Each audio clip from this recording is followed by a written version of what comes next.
رسول اللہ صلی اللہ علیہ وآلہ وسلم نزول قرآن کے وقت بہت سختی محسوس فرمایا کرتے تھے، اور اس کی علامتوں میں سے ایک یہ تھی کہ یاد کرنے کے لیے آپ اپنے ہونٹوں کو ہلاتے تھے۔ ابن عباس رضی اللہ تعالیٰ عنہ نے کہا، میں اپنے ہونٹوں کو ہلاتا ہوں جس طرح آپ ہلاتے تھے۔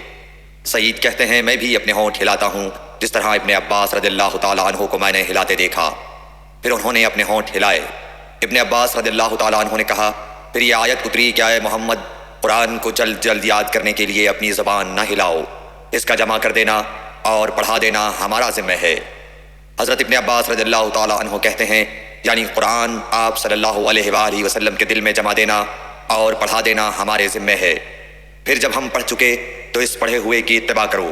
ابن عباس رضی اللہ تعالیٰ عنہ فرماتے ہیں، اس کا مطلب یہ ہے آپ اس کو خاموشی کے ساتھ سنتے رہو، اس کے بعد مطلب سمجھا دینا ہمارے ذمہ ہے۔